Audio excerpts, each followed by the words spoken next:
music you're hearing is the result of many years of research for the music program of the Medici Archives Project.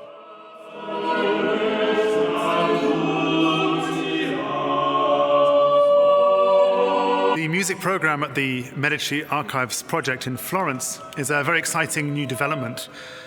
What we are trying to do is to uncover music which has not been heard for hundreds of years, from a period of history which is one of the most extraordinary and exciting times, which spawned a movement of a roll call of some of the greatest artists in Western history, Botticelli, Michelangelo, Leonardo.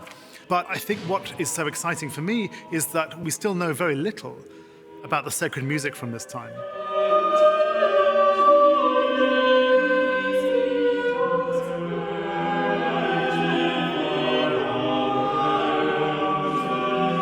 What we've discovered is an extraordinary variety of music written for the church, sometimes in 4 voices, sometimes 6 voices, sometimes 8 voices, sometimes in 2 choirs, sometimes in 1 choir. But all the time it is based on tension and release, dissonance and resolution, giving expression to the most tremendous joy, but almost the deepest, the most profoundest anxieties of the human soul.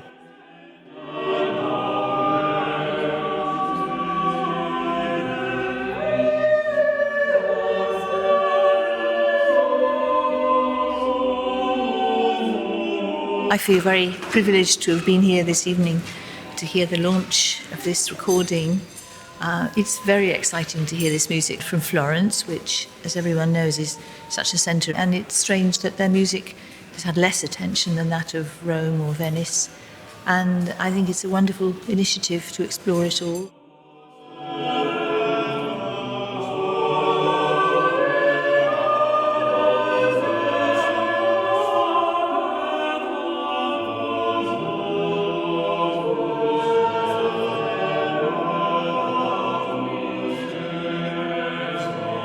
Hi, my name is Alessio Sonitis. I am the director of the Medici Archive Project.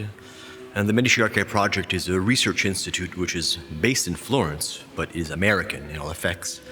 And its main goal is to study and, to a certain extent, valorize the 6 million archive, or the 6 million epistolary archive of the Medici dynasty. Now, we're really working with the Medici Grand Dukes, and the Medici Grand Dukes lived from 1537, the first one being Cosimo I, all the way to 1743, which is the date of the death of Anna Maria Luisa de' Medici, the last Medici heir.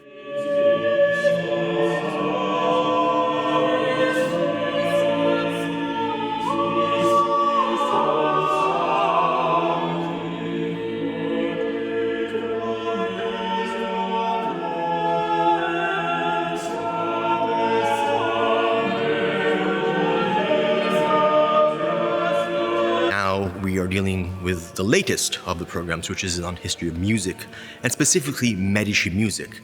The goal of this program, which is directed by Mark Spyropoulos and features a scholar by the name of Giordano Mastrocola, is to go and rummage the archives and libraries of Florence in order to find music that has never been published and to some extent has never been performed.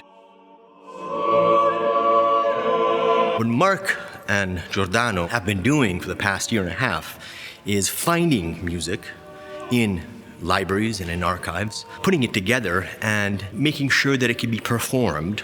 And this today is the very first event, in many ways, where this music is performed. So we are listening to this music for the first time in 500 years.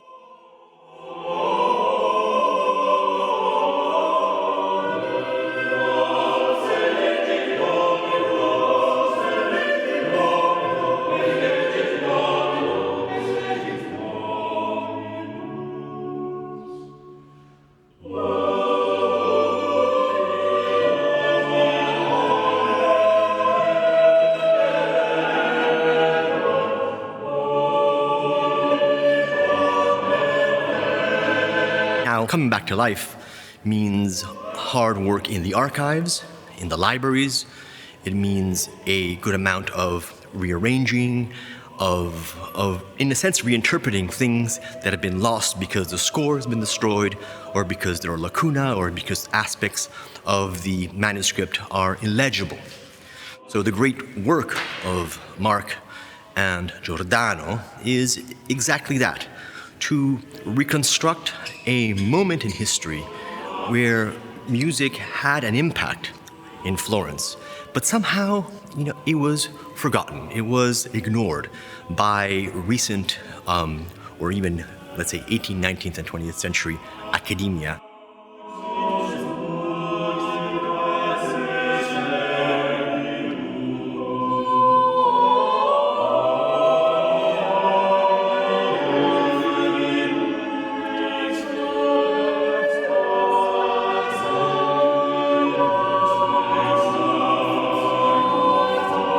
I'm very excited to be working on this project. To be able to bring such wondrous music to life and to be able to perform it for the first time in recent memory is a really exciting experience.